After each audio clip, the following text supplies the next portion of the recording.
Did Illumination secretly make this movie? I can tell that there was some Illumination influence in this film. Uh, oh, fuck me.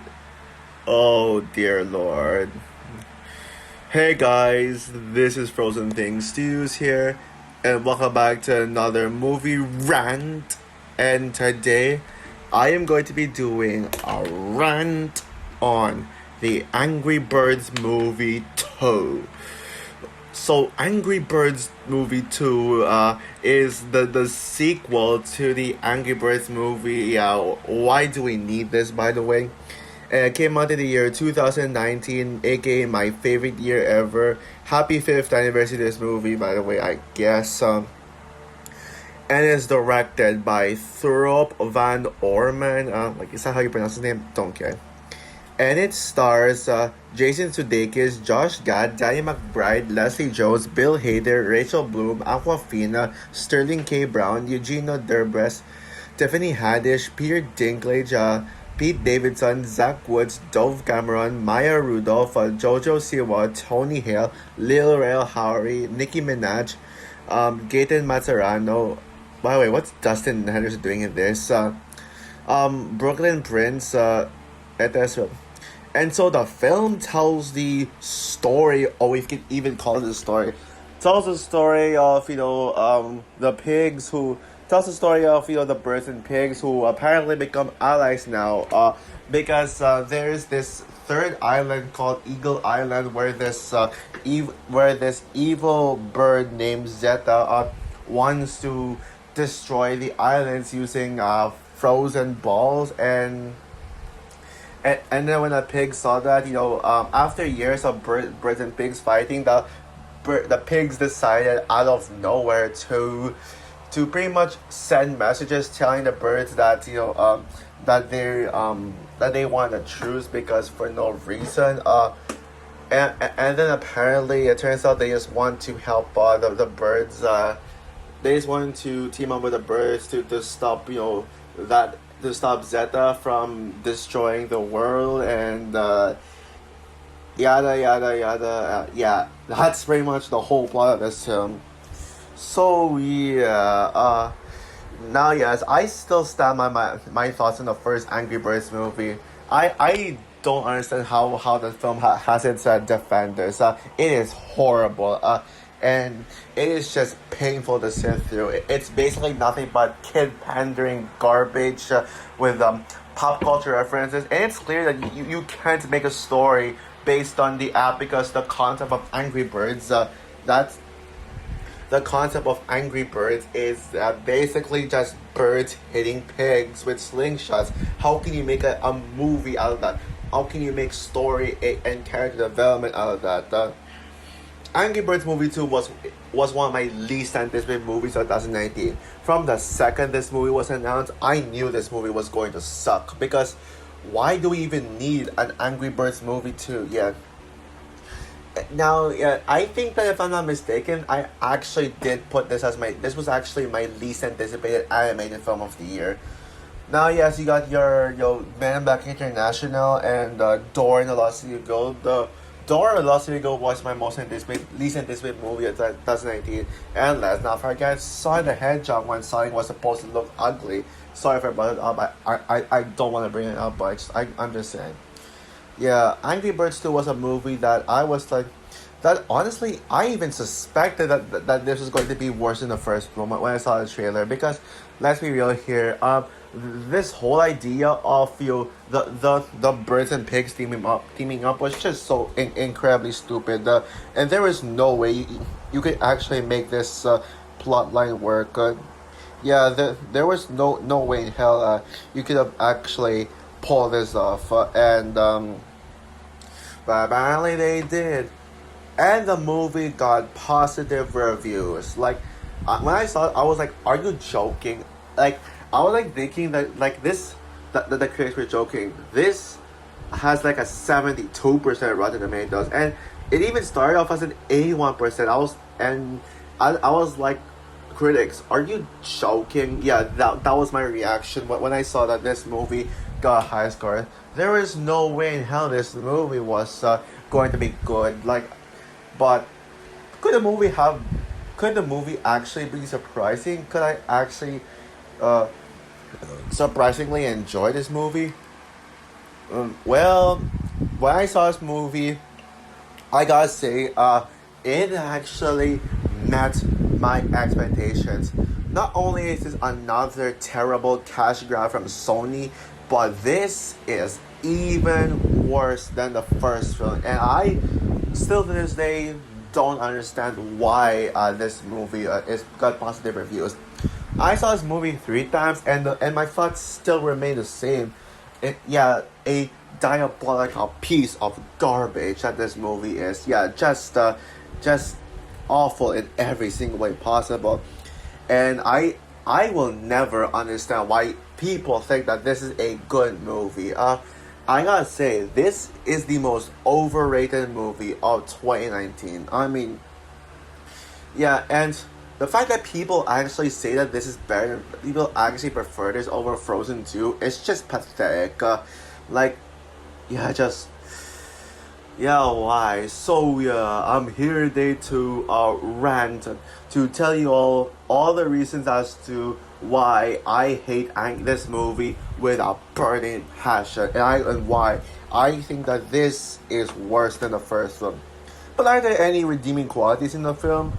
Well, let me be a little more generous and say yes, there are some things that I actually like about this. I will say that I actually really like Silver. She's actually a pretty good character. She's adorable. She's charming. I like how smart she is. Like, she's actually like super intelligent. She's like the smartest person on Bird Island. And not once did she ever get annoying. Even though Red found Silver annoying in the beginning, I never found Silver annoying. And she's like basically the Sandy Cheeks of the Sandy Cheeks of Angry Birds movies. And she's like the one good character in the film. Too bad Too bad she's a sister of one of probably my least favorite Angry Birds character. Yeah, there I said it. I think Chuck is my least favorite Angry Birds character. I just cannot stand Chuck. I'll talk more about him in this later on in this film. What else? I will say, I like the beginning scene where like we see like the birds and pigs like constantly battling each other by slingshotting items or to attack each other's islands, and then the "I need a hero, I'm holding out for a hero till the end of the line." Yeah, that song plays. Yeah, that was actually a really good scene. I really enjoyed. Maybe it's just because I need a hero. I need a hero play in the background. You can probably make that scene bad by playing a song worse than that. The animation is fine, I guess, but I actually do have problems with it. But there is actually one major problem I have with the animation. At least it's good to look at, I guess. But that's it. That's all. That's all the redeeming qualities I have with the film.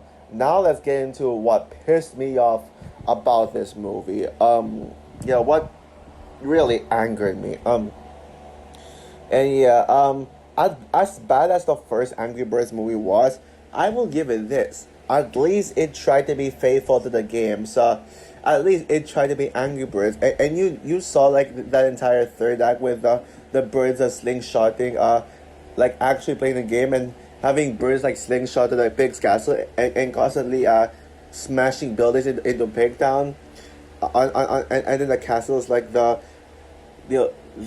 next level of that stuff, the highest level. Now that felt like a game. So I mean, you could have easily gone into the first film for that scene, but you just had to wait for the movie to suffer through the story that thinks it's a story but was actually very non-existent. This, on the other hand, there is no reason for you to actually watch this. You're not gonna look for anything Angry Birds here, because this is not Angry Birds. This is really unfaithful to the games. not only is this nothing like the games at all, but it contradicts the point of Angry Birds because the birds and pigs are now allies. Are you that is the most jokester of the plot you can think of. Like, pretty much the funniest joke that this movie has is just the plot. And speaking of jokes, I'll get to it later because, boy, like, it's so rushed. Like, why all of a sudden the pigs would instantly team up with the birds? Like, why would the birds suddenly trust them? Yeah, sure, Red does not trust the pigs and thinks that, oh, they're lying. But every single character besides Red are so stupid to instantly believe that the pigs would actually stand and choose. You don't know that they would lie, considering that they're pigs and they're evil. Why all of a sudden just, oh, I believe you. I want to be friends with you. That is like, that is an obvious manipulation. But apparently, it turns out to be true that turn out to be the pigs would turn out to be out to want to team up with the birds to defeat a bigger enemy. And by the way, no one has pointed this out, but this plot is literally a ripoff to X2.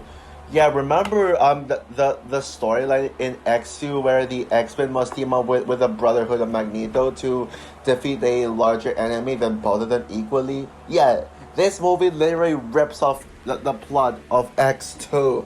Except that at least X2 felt like more realistic and felt believable that they're actually teaming up because the movie actually doesn't rush their arcs.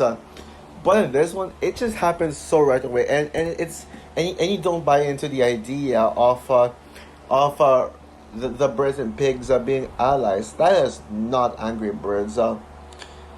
And speaking of rushing, another problem I have with the film is that it doesn't grow its characters. They're literally the exact same as the first film. Rand is the same old Angry Bird. I mean, and everybody and people just hate Red again. I mean, the background characters hate him again. Didn't people see Red as a hero in the first film, and Red learned to control his temper? Well, guess what? Red still has a bad temper, and he's still an angry bird because this movie's title is Angry Bird. So we gotta make Red angry in order to live up to the title.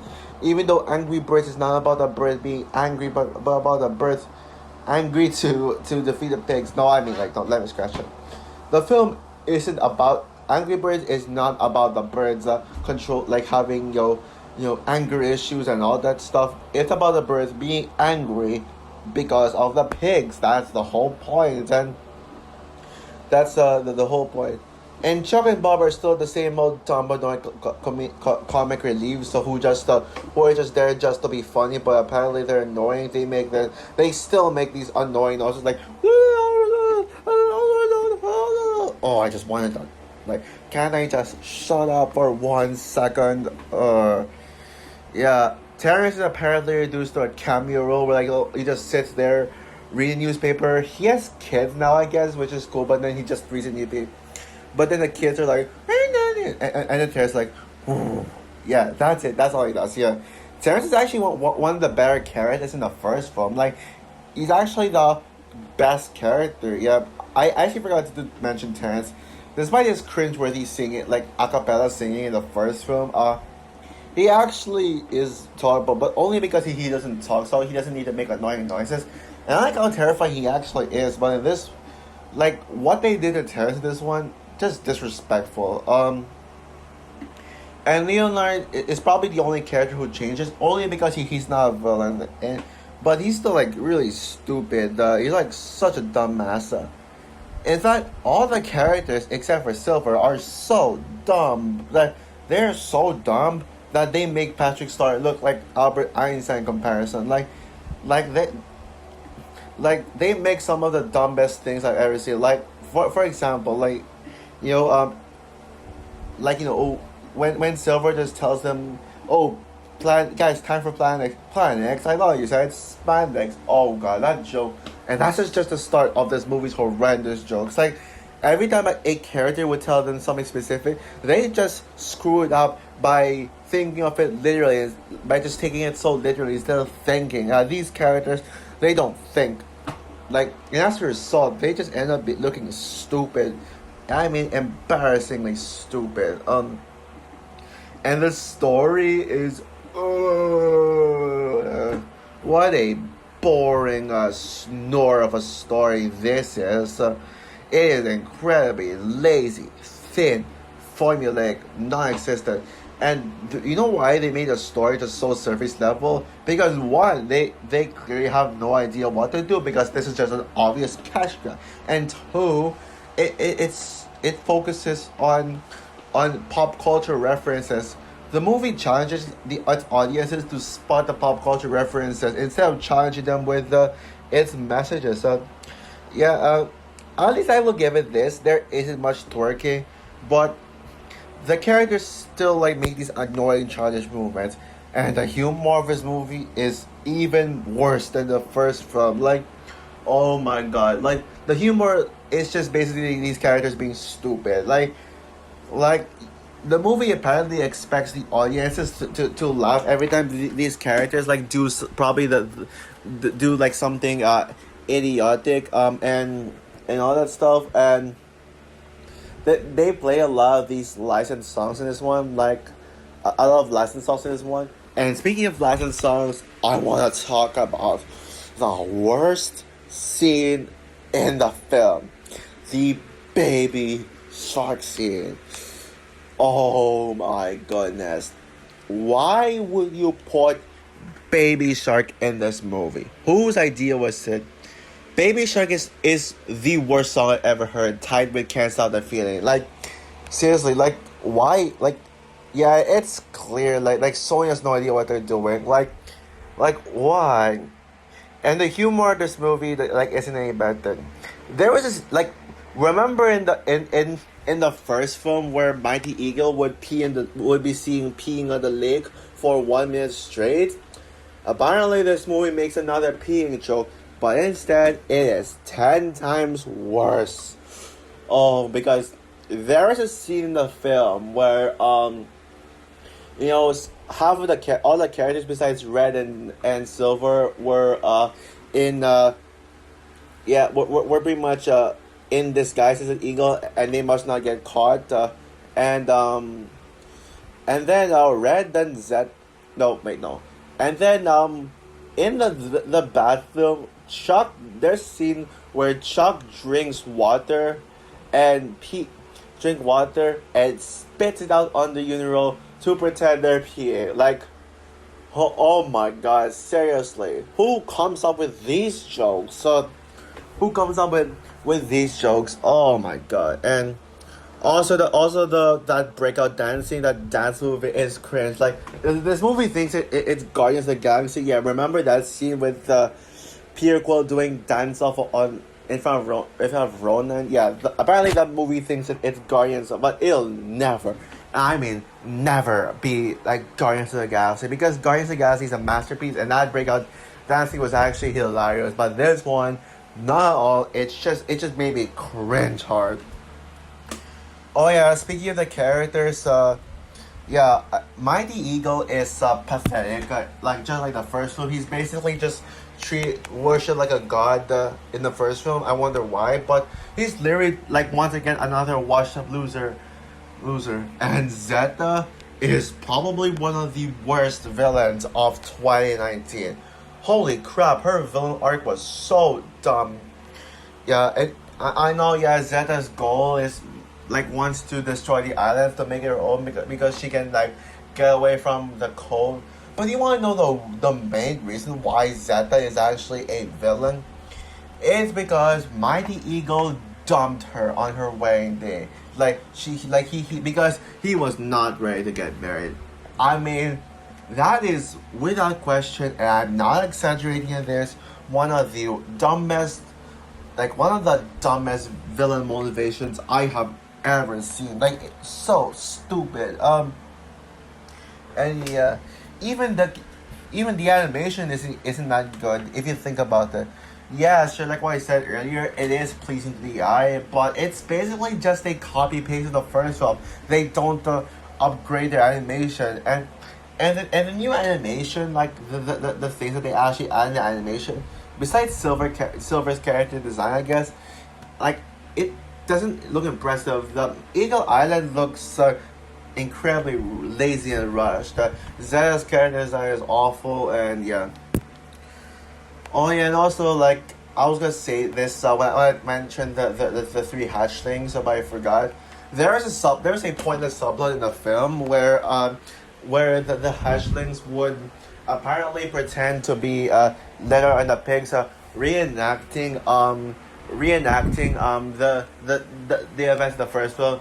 Oh yeah, by the way, it's actually very similar to Olaf reenacting. It's kind of like Olaf reenacting Frozen 1 and Frozen 2, except that Olaf actually did it better, but the way the kid does it is just kind of cringe. And then the eggs, and then the eggs float away. They must save the eggs, like that. And there was a scene in the film where they actually went to space. Yeah, Angry Birds in space. Honestly, yeah, give me say what you want about F9 being into space, going into space, but at least it acknowledges that it's stupid. But this film, it just like the movie isn't even self-aware that's stupid. It just goes for it. It just goes for it. And yeah, and also apparently in the end they rescue the birds. How they suddenly just become essential to the plot. Yeah. What else? Oh yeah, Aquafina's in this movie. How come people complain about her being in Kung Fu Panda 4 when that's actually one of her better roles? Yet they don't mind her being in this film. Like why? And how? Also, as much as I like Silver, I honestly think that Red and Silver's romance is forced, rushed, and cringe. Yeah, more of just forced. Although I will say though, I do like how she took over being the leader of the team eventually because of how weak of a leader Red is. Because and isn't the first film, didn't Red become like a great leader in the first film? How did Red become like this terrible of a leader all of a sudden? Like that is not character progression. That's not how you do it. Yeah. So overall, the Angry Birds movie 2 is one of the most pointless sequels I've ever seen. While it is not an irredeemable disaster, it is certainly one of the worst animated films of 2019. It is a film that contradicts the point of Angry Birds and makes the effort to be even worse than the first film. They weren't even trying to step up from the first film. It's clear that this movie's intention was to be worse than the first film. And yeah. So with that said, I'm going to give the Angry Birds movie 2 a 1 star out of 5. Woo! Man, that feels better. Yeah. Man, I still cannot get over the fact that the Angry Birds movie 3 is out. Yeah. Angry Birds 3 is honestly one of my least anticipated upcoming movies, and thank God I got the Angry Birds movies out of the way. But I will certainly hate watch Angry Birds 3 and rap it when it comes out. I have a feeling that Angry Birds 3 could be the worst in the trilogy. So yeah, what are your thoughts on Angry Birds 2? Do you agree with the positive reviews that this was actually surprisingly good? Or are you with me that this movie is hot garbage? Comment down below, like, subscribe, hit the notification bell, and stay tuned for my rant on the New Mutants. As a continuation to my X-Men reviews leading up to Deadpool Wolverine. New Mutants will be my only X-Men review this month, as I'm gonna save Deadpool Wolverine's solo movies for July when we get closer to Deadpool Wolverine. Or maybe I could do it at the end of the month, but I'll think about it. I could do the Wolverine trilogy at the end of the month, but I'll think about it. And yes, I know 3 rants in a row, but at the very least, after New Mutants rant, I'm gonna start talking about Pixar. So yeah, now I'm gonna get more positive after this. So yeah, bye guys.